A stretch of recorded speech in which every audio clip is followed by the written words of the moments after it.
What's up, everybody? Garrick Rumley here, and today I have some crazy news story, so let's just jump right into it.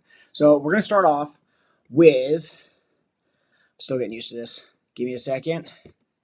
Boom.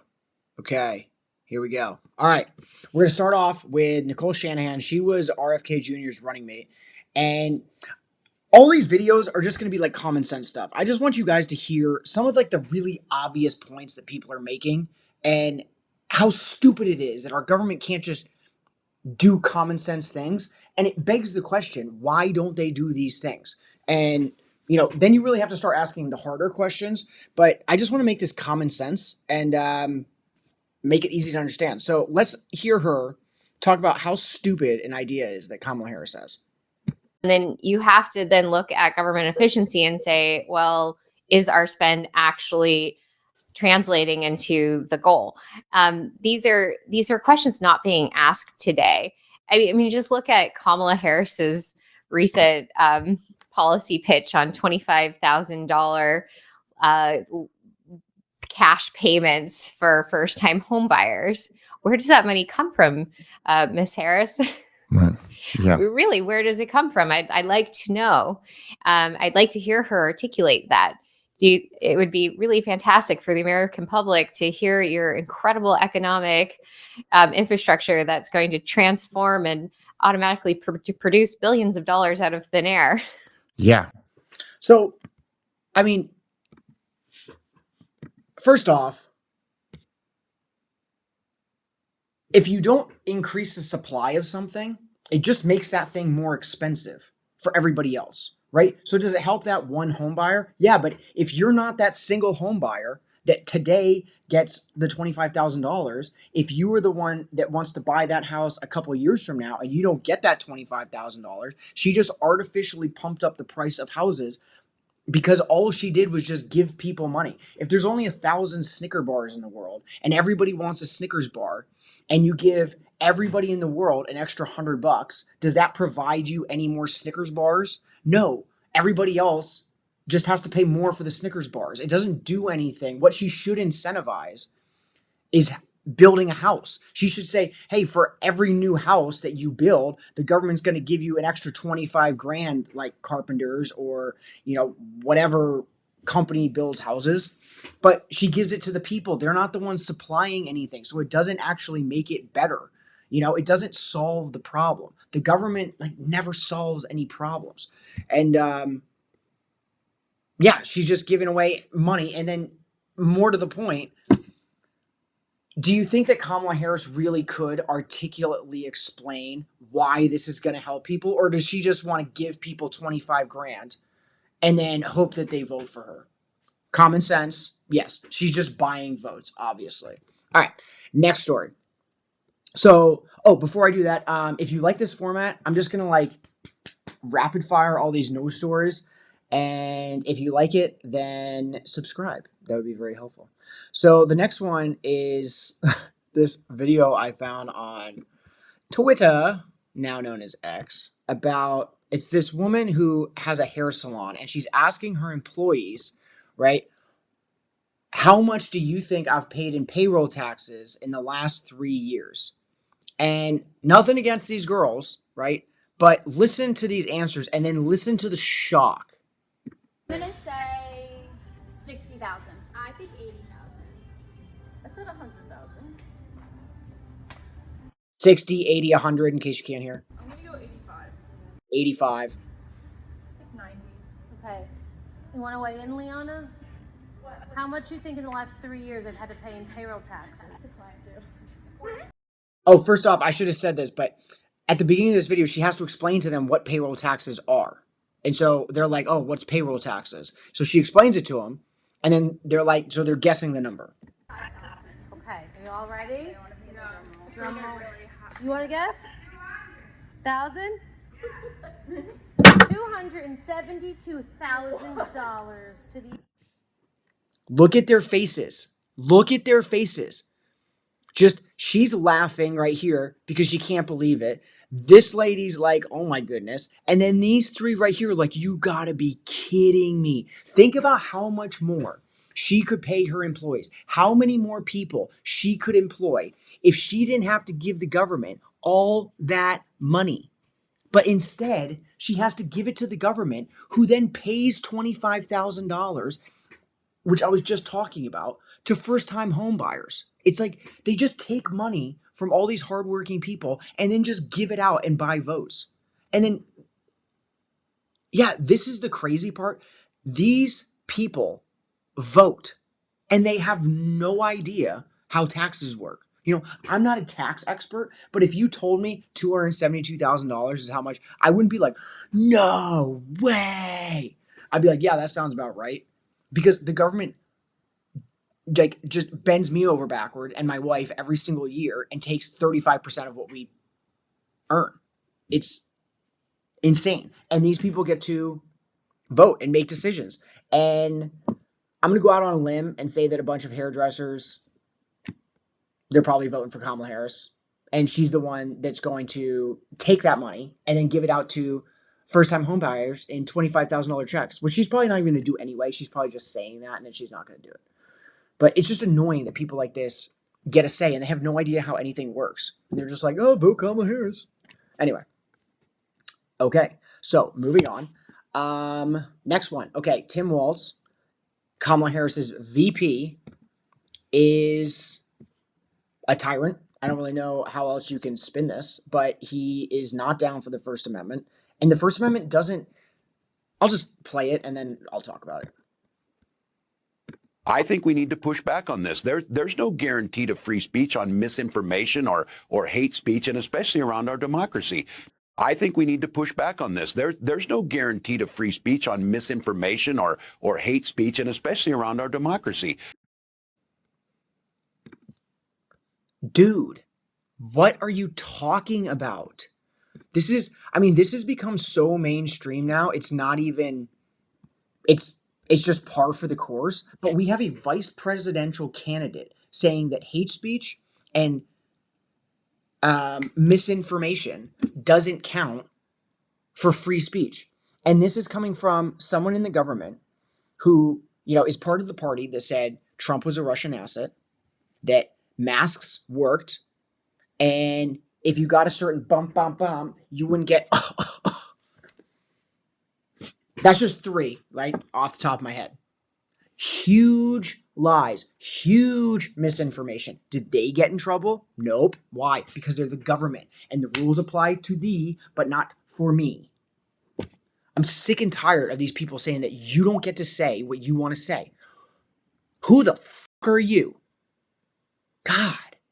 It's like, it's America. Is this not America? Are we not allowed to say what we want to say? And it is. It is America, and you're allowed to say what you want to say.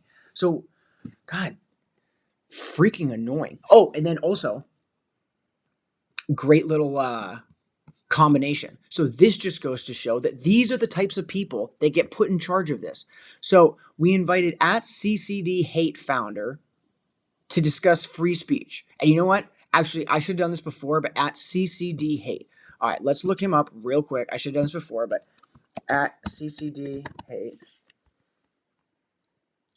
Center for Countering Digital Hate. Okay, so this is who Trigonometry had on, and this is just their preview for the conversation. And listen to this. This is the person coming from CCD Hate. He's the founder of the Center for Countering Digital Hate. And I'd be willing to bet that he says you do not have a right to say things that are hate speech or misinformation. I would bet my balls on it. Now, listen to what he has to say. But it's sad to me that you can't define, that you can't see hate speech normally. Just hold on a second. You're misrepresenting what I'm saying. Again, rewind and just listen. Good. I hope people do that because they'll see that you're misrepresenting what I'm saying. For the main part, it's fucking obvious. I tell you what, you are being disrespectful to the people who do receive hate speech. Like me. I warn you that most of your listeners will think to themselves, actually, Constantine's being a bit of a dickhead right now. And calling me a dickhead might be considered hate speech. No, it's not hate speech. It's just good observation. It's not hate speech. It's just good observation. When you do it, it's hate speech and misinformation, and you should be banned from the internet, and you shouldn't be able to say anything.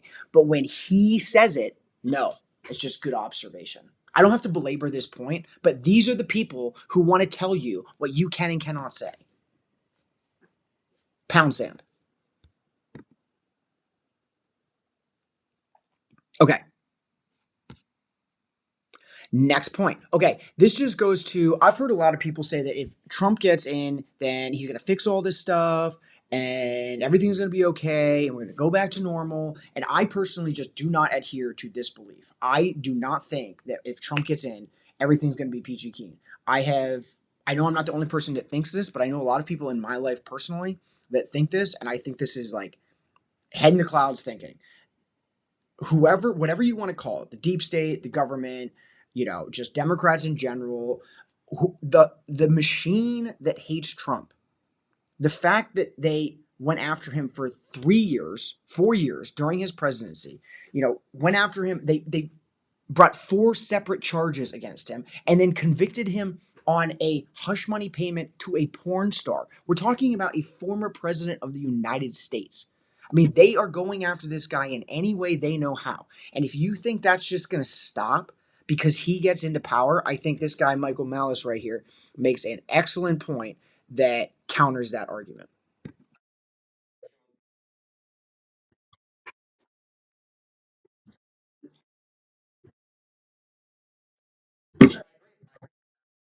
I forgot to share my screen.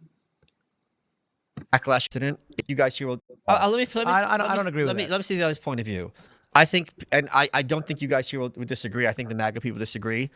I don't think if Trump becomes president, it's everything's going to be all roses. Sure, I agree. I think the backlash is going to be insane. Yep. I think they're already normalizing violence and against political figures and against citizens. So I think people who think he's going to come in and they're going to sit on their hands.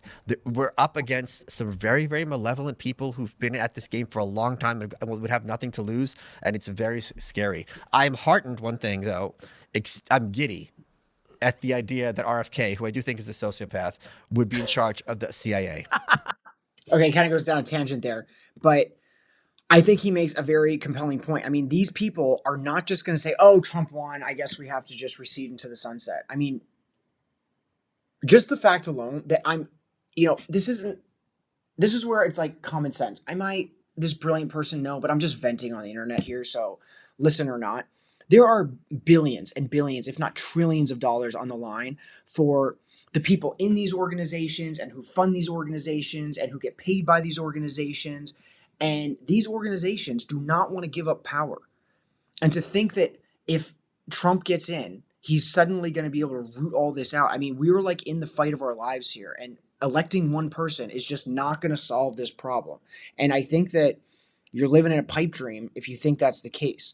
And this is probably the perfect time to say that I started this channel as a pistol training company, and frankly, it didn't really go exactly where I wanted it to, but I created a pistol training program where you can train in your house at home, because the place to learn how to shoot is not at the gun range, because you can't focus on all the small aspects that make you a good shooter. I'm a championship pistol shooter myself. I was a Marine Corps champion pistol shooter. I created this program to help beginners train at home where they can really focus and they're not distracted by all this gunfire. So head over to my channel, and it's under playlist home defense course. There's 14 15-minute videos, and you dry fire train with them at home. And it's the best way to learn how to defend yourself, because I don't think we're getting out of this without a serious, frankly, fight. It shocks me when people are like, oh, we're going to be able to come out of this. I think we're like in the fight of our lives right now. I think that when one side says black about everything and the other side basically says white about everything, those two ideas cannot coexist. And I think that history has proven time and time again that no society is too special for a bloody battle. We can say that we're, modern and we're better than everybody else in the past, but we're not. We're savage human beings who will savage each other. And you have to be able to defend yourself. And I created a pistol training course. It's 100% free. Even if you're just go check it out. So that's my pitch. All right. So the next story I wanted to talk about was, a lot of people say, and I say this myself all the time, how government is so inefficient. And I want to go over to my good friend. Well, I don't know him, but I consider him my good friend because I listen to him literally all the time. It's kind of funny how like I actually just said that off the top of my head, but it's funny how you listen to podcasters and I feel like I really know this person and he has no idea who I am. But I'll just say it anyway. My good friend Dave Smith, because I think that if I got to hang out with him, he'd like me and I'd like him. But he's talking about. I'll just say it, or I'll just play it. So let's share the screen. How can they be so proficient at like distracting and stoking the culture war and so seemingly inefficient at everything else? Like, which government is doing it? We talk nonstop about how inefficient government is, but the way that you've described it, they've masterfully manipulated us for the last, 30 decades, 40, 50? I would think they're efficient at getting I think they're very efficient. I think the government is inefficient model is based off of a faulty assumption. So when people say government's inefficient, it's almost like, well, look, they took over healthcare, but they're not delivering good healthcare at a reasonable price. And you're like, go look at Obamacare. The profits for the giant insurance companies skyrocketed. Just not they're for us. incredibly efficient. You're assuming For the people that they their serve. stated goal is their actual goal. This is interesting. They're the most like what were the Nazis? Is that not such a good point? Right? Like people think that government's inefficient, but is government inefficient at what it's doing right now? I don't think so. I think government wants to tear us apart and look at what we're doing. I think people at the top, never let a crisis go to waste. And, lots of people have said this, that the best way to tear down a country is from the inside. And the people in power know this. They know history. They're smart people. Some of them are dumb, but the people who are like really, I don't even know who it is, but the people who are like really pulling strings, those people are smart people and they know how to manipulate people. And to think that they just don't know what they're doing is just completely inaccurate. So it's not that they're inefficient. They just never have your interests in mind. He's efficient at killing Jews. I mean, This is interesting. They're the most efficient. Like, what were the Nazis efficient at killing Jews? I mean, there's nothing more efficient than government. It's just always for evil. Yeah. Well said. There's nothing more efficient than government. It's just always for evil. And I'll just leave it at that. But if you haven't thought about that for a while, you're like, why does the government always suck at everything? Think about what their intended goal is. And then are they actually sucking? Right? Because all the politicians keep getting wealthier and wealthier. And the Americans keep getting poorer and poorer. Is that like a crazy mistake? I would argue that common sense would say not. Okay. This is one of those crazy ones where it's just like, oh, come on. So Kamala gave her first interview recently, and you've probably already heard it, but like I just have like an interesting little take I think that you'd find interesting. So let's just hear this painstaking answer, and then I'll just give my point. You have less time to make your case to voters than any candidate in modern American history. The voters are really eager to hear what your plans are. If you are elected, what would you do on day one in the White House? Well, there are a number of things. I will tell you, first and foremost, one of my highest priorities is to do what we can to support and strengthen the middle class. When I look at the aspirations, the goals, the ambitions of the American people, I think that people are ready for a new way forward, in a way that generations of Americans have been fueled by hope and by optimism. I think, sadly, in the last decade, we have had in the former president someone who has really been pushing an agenda and an environment that is about diminishing the character and the strength of who we are as Americans, really dividing our nation, and I think people are ready to turn the page on that. So what would you do day one? Day one, it's going to be about, one, implementing my plan for what I call an opportunity economy. I've already laid out a number of proposals in that regard, which include what we're going to do to bring down the cost of everyday goods, what we're going to do to invest in America's small businesses, what we're going to do to invest in families, for example, extending the child tax credit to $6,000 for families for the first year of their child's life to help them buy a car seat, to help them buy baby clothes, a crib. There's the work that we're going to do that is about investing in the American family around affordable housing, a big issue in our country right now. Okay, I can't even let her finish. That's so painful. Okay, I know that probably anyone who's watched this and has gotten to this point has probably already heard this and probably heard a million takes. My one point I would like to make is this. This woman, in my opinion, is a power-hungry person. She'll just do anything. She'll do anything. She'll hold any view. She's already gone back on fracking. She's gone back on like Medicare for all, I think. I don't know. She's gone back on a bunch of stuff, gun buybacks, and maybe she hasn't gone back on gun buybacks. My point is she's gone back on a bunch of stuff. She'll say anything or do anything to get into office, which doesn't really differentiate her from any other politician. My only point is that if she's a politician who's trying to get ahead, she has had 3.5 years, right, to hone her ideas. Because if she ever gets a shot at the presidency, she knows. She knew 3.5 years ago, if she was ever going to get a shot at the presidency, it was going to be because either Biden died and she was just automatically in, or he was going to step aside and the Democrat Party was not going to be able to just push aside a black lady. So she has had 3.5 years to think about, okay, what am I going to do? What could I do for the American people? What's going to be my agenda? What's going to be my legacy? And then this interviewer asks her this question and she's like, nothing? You must have known for 3.5 years that this is your best shot. This is the only shot she's ever going to get. And she knows that. She's never coming back. So this is it. And this person asked you the most obvious question that you've had 3.5 years to think about. And you knew that it was probably a decent shot. Like, I mean, if she was Obama's vice president, it's like, yeah, no, I'm not going to get a chance. But she probably knew, like, I got a decent shot at this. And you'd think about that over 3.5 years and you'd have some ideas up there in your brain housing group. But no, totally empty. That's pretty wild. So, yeah, she can't say what she's going to do on day one. What? 3.5 years? What if you were like, I'm one step away from the presidency? Wouldn't you like have an idea in 3.5 years from now what you might do on day one? I'm belaboring the point, but that's crazy to me. That's crazy.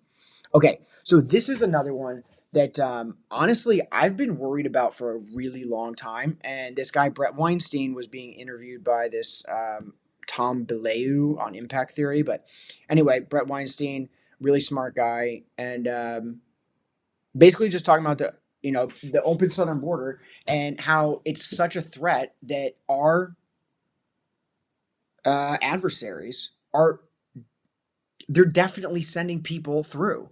Our adversaries are sending, soldiers. It's a very high likelihood that they're sending soldiers, fighters in to potentially do something down the road. Because why wouldn't you? I mean, so many countries for so long have been trying to take down America. And then all of a sudden, America's like, hey, anybody can come in. I mean, if you're China, Russia, Iran, Hezbollah, Hamas, you wouldn't send some people through?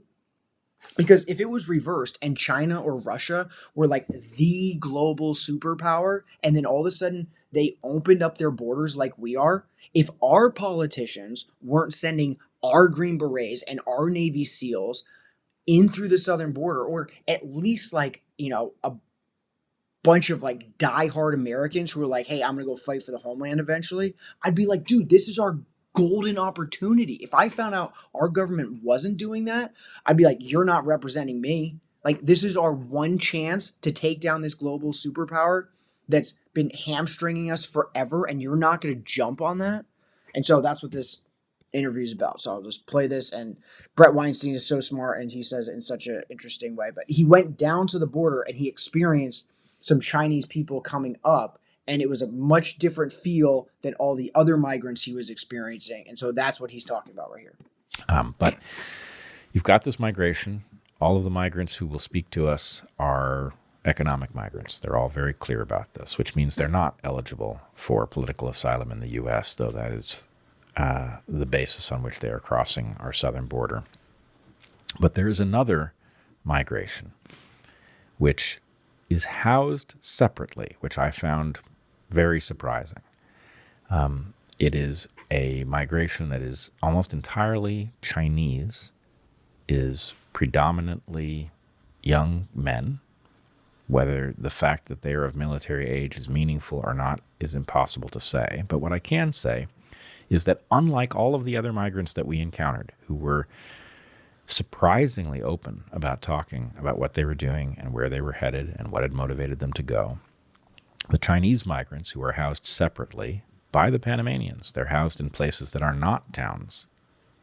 Interestingly, there's a camp called San Vicente, which Secretary Mayorkas visited when he was in Panama right before it was expanded greatly. But the Chinese who are moving through the San Vicente camp are unwilling to talk. They give off a hostile air, and it's not clear to me why this should be the case. If they were, for example, fleeing oppression at the hands of the Chinese Communist Party, you would expect them to be at least curious about citizens of this country that they were apparently going to start a new life in. That would be a natural thing. And even if they were afraid to talk because they were afraid of what might happen if word got back, you would not get a hostile sense. You would get a sense that they were conflicted or trapped and couldn't talk. But that was not at all the impression they left. The impression they left was one of hostility and mockery, and it was decidedly disturbing.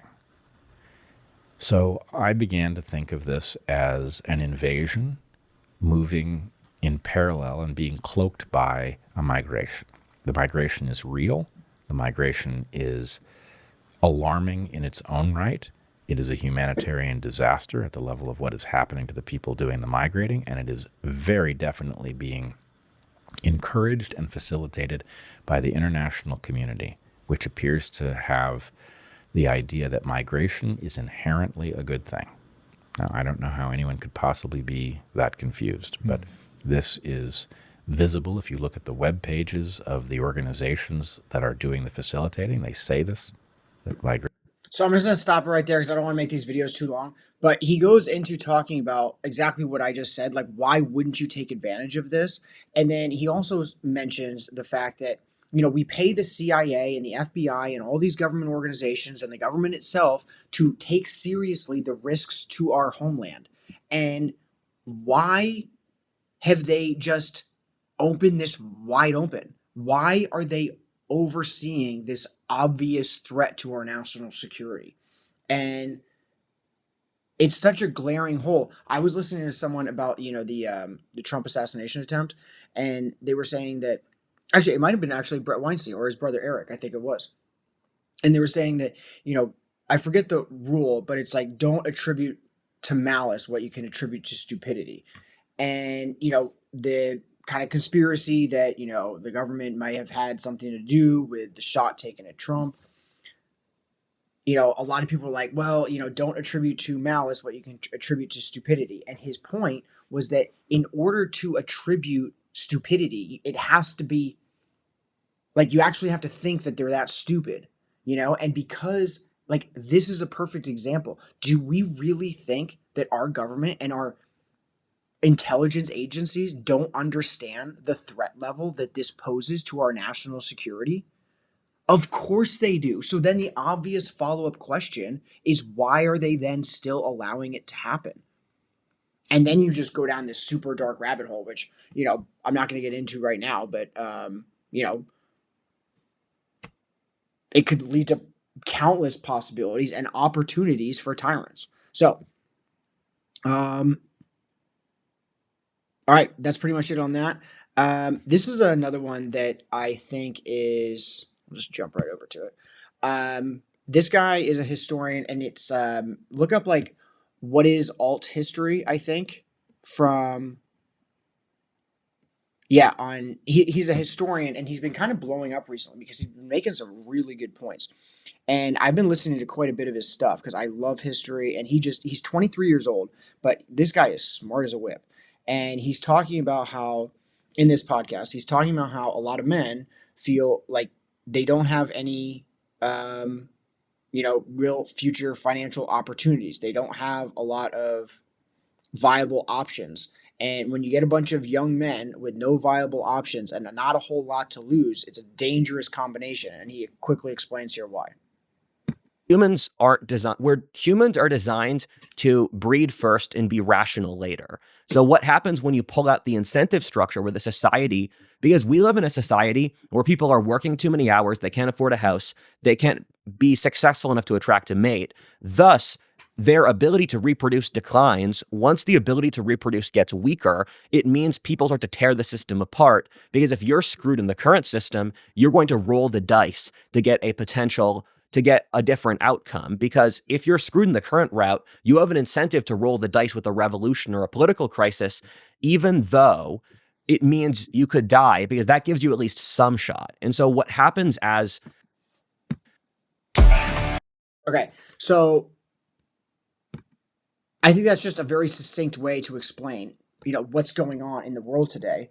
And I don't know, this is where, like, common sense to me, I know a lot of people, I guess it's not even like real personally. I know a couple people, but like you just look online, you look at the news, you look at what can happen, like just over at the UK, like something like sparks, and then all of a sudden you get a bunch of angry people, and people are angry right now.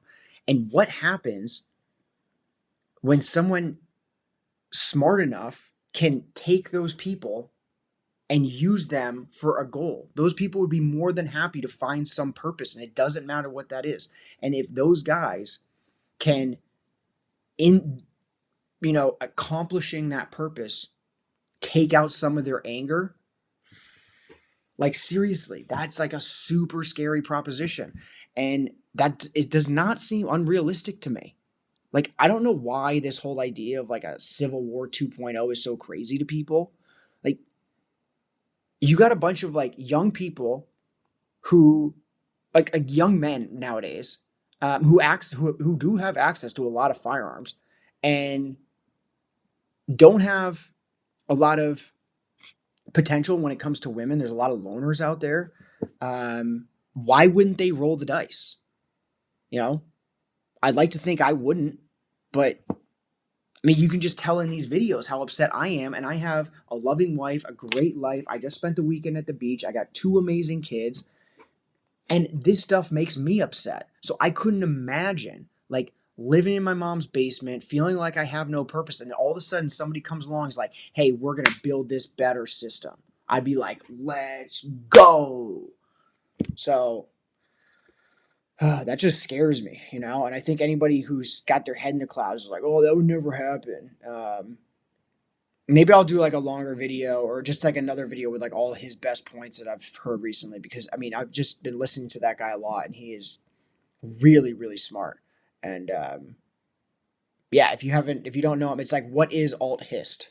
What is alt hist, or something like that? What is alt history? He started his YouTube channel talking about like, what if Hitler had won World War II? What if Hitler had never invaded Russia? What if the South had won the Civil War? Stuff like that. So that's why it's called What If Alt History. Oh, and I was just going to end with this last story. I didn't know this. This is why, frankly, having X be like totally open, say what you want to say, is so important. Because and also like Elon Musk pushing certain things like really gets the story out there. I had no idea that all of these countries require voter ID. And the United States, it says it doesn't. It does in some states. We just don't as a country. Because we have so many different states and we have our constitution set up a lot differently than other countries, right? Because we have a combination of states that make up our country. Other countries just have their country. So they have like basically one law. And I don't know if that's the case with all these separate countries. My only point is that I had no idea that Iceland, Sweden, New Zealand, Denmark, Canada, Ireland, Switzerland, Finland, Australia, Luxembourg, Netherlands, Germany, Austria, Malta, United Kingdom, Spain, Mauritius, Uruguay, Lithuania, South America, Tunisia, Singapore, Zambia, Georgia, Madagascar, Turkey, all of them require voter ID, which is not surprising. However, we're just in America. We've been made to feel like we're crazy because, we want some voter IDs. And meanwhile, like the entire rest of the civilized world uses voter IDs. Again, not surprising. I just didn't know it was that prevalent. And so the next time you have a conversation with somebody, this makes the argument so much easier. This is where it becomes common sense. You can say to somebody who you're having this argument with, like, why does the rest of the world do this and we shouldn't? Explain that to me. And they're like, they might come up with some BS answer like, oh, it disenfranchises like minorities or whatever. And it's like, okay, then how about this? Why doesn't the government do this? Why doesn't the government send out voter IDs or allow people to go to the DMV and we can print them out for free? And if you can't get to the DMV to vote sometime within the next 4 years to get your voter ID so you can show up to the booth and show it to people and vote. Like if you have a license, if you have a passport, that works too. But if you don't have a license and you don't have a passport, then you can go to the DMV and they'll give you an ID for free. They'll take your picture, do what they need to do to make sure it's you, and then you can show up and you can vote. Why is that so hard? And again, it's like such a common sense thing that you have to wonder why. And it's because I believe they want all of this strife. The people at the top want us to start fighting. And we've been fighting. It's been growing and growing. And I feel like it's coming to a point. And that's why I started doing this channel, because I just need a vent. And also, I think that it'll be very interesting to look back on this in like 20, 30 years, if YouTube's still around or whatever, and be like, man, do you remember like before that happened, And like even in the last, 2-3 months, there was like before Donald Trump was shot and then after Donald Trump was shot. And I know that we're supposed to like pretend like, oh, that's like kind of a thing of the past now. But like a former president was shot and it's like old news. That's how crazy stuff is getting. It's wild. And this is not slowing down. It's not slowing down, people. So sorry that I'm like so crazy. I just like had like a nuts week with news. And that's why I got to do this video, because I got to vent once in a while. So thanks for hanging. Stay safe, live free. And until next time, try to keep your head on right, The reason I do these videos is because that way I'm not thinking about it all the time. I'm just like, okay, put it into the videos. And I don't know, maybe give me some feedback if you get to the end and you're like that one person that watched this 40-minute video all the way to the end.